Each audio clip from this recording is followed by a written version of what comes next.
hay-adda sirdoonka Soomaaliya ayaa soo bandhigtay haweeney lagu eedeeyay inay la shaqeynaysay horjoogayaasha sare ee maleeshiyada kooxda Al-Shabaab. warbixin arinta la xiriirta waxa inoo faahfaahinaya wariyeena Sugaal Macalin Maxamuud. Leyla Cumar Baaruud waa xaaska horjooga ajnabi ah oo dhalashadiisu tahay Ethiopian. ciidamada sirdoonka Soomaaliya ayaa ku raad joogay muddo 5 bilood ah oo ay ku dhumaaleysanaysay qaybo ka mid ah degmooyinka gobolka Banaadir iyo gobolada dalka. Leyla ayaa kooxda xagjirka ah ee Al-Shabaab u qaabilsaneyd tashkiilinta iyo marin habaabinta caruurta. sirdoonka Soomaaliya ayaa waa barigii maanta Leyla ku qabtay degmada Cabdilcasiis xilli ay doonaysay inay gurigeeda hortiisa ay gaari ka raacdo. Leyla Cumar Baaruud oo ah hooyo 2 caruur leh waxay u muuqataa inay ku maashowday marin habaabinta kooxda Shabaab oo sida ay sheegtay ku tashkiilinayay fikradahooda muddo 7 sano ah, taas oo dhaxal siisay inay ku fogaato aragtida qalafsan ee kooxda sida ka muuqata waraysi ay bixinaysay.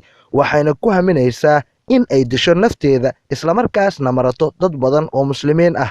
waxayna tusaale u tahay Leyla heerka ay Shabaabku gaarsiiyeen dad badan oo ay uga faa'iideysteen aqoon yarida diineed oo haysatay ilaa ay u bedeleen kuwa xambaarsan aragti khilaafsan shareecada Islaamka ayagoo isla saxan waliba. anigu qof muslim in la dilo kuma baaqayo, mana ogolin in la dilo. muslimiinta in la dilana waa xaraam, dhiigooda iyo maalkooda ma banaano. qof muslim in la dilo kuma baaqayo. haddaan ku baaqo dawladda ridada in la dilo meesha lagu arka, laakiin laygama gudbinayo, idaacada lagama soo daynayo, waa layga jari doonaa marka enerjiga iga dhameyn. warkaas in laga jarayaa mise waa ka jaraysiin ya dawladda ha la dilo, madaxweynaha ha la dilo, ra'iisul wasaaraha ha la dilo, baarlamaanka ha la dilo, wasaarada ha la dilo. haddaan dhaho hayga goynin alahaasaan ku baaqaa. haweeneydan ayaa si indhala'aan ah ugu jirtay safar ay ku baadigoobaysay saygeeda oo ah nin ajnabi ah oo lagu sheegay degmada Jilib sida ka muuqata hadalkeeda. hadda marwo ayaa tahay saasaan filaa insha Allah. markii lagu soo qabanayo maxaa sameynaysaa? gurigayga joogay. maadaama marwo aad tahay xaaskii u dhaxaysay ya xaaskii u dhaxaysay xagee ku sugayay? ma og meel uu ku sugan yahay. Soomaali miya mise waa ajnabi? Soomaali ma ahan, laakiin waa muslim mujaahid. muslimada ka shaqeeya dhalashadiisa wadanka ku soo jeeda. wallahi warkiisa anigu waxaan sheegay ma laha, laakiin waraad qaadiina rabtiin waa Ethiopian sida la sheegay. anigana oo ii sheegay, walaakiin ragaas waxay sheegaan wax la qaato ma lahan. xeeladooda military kamid ma inay iska sheegaan qabiilkooda iyo magacooda saddexan oo sax ah, laakiin waa Ethiopian. ya Soomaali waa soo islaam, waa nin muslim oo muhaajira.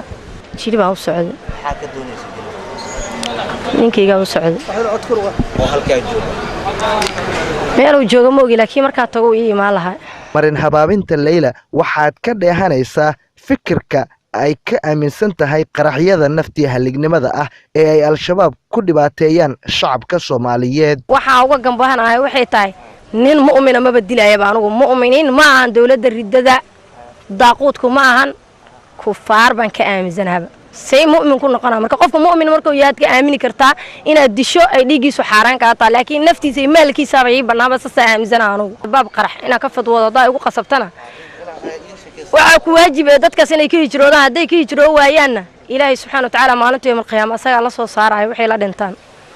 kooxda sirdoonka iyo nabad sugidda qaranka Soomaaliya ayaa hadiyo gooraale fashiliya sidan oo kaleeto dad badan oo fikradaha qalafsan Al-Shabaab ay ku marin habaabiyeen, kuwa oo doonaya in ay dhibaateeyaan dad badan oo shacab Soomaaliyeed ah. Sugaal Macalin Maxamuud, telefishinka qaranka Soomaaliya, magaalada Muqdisho.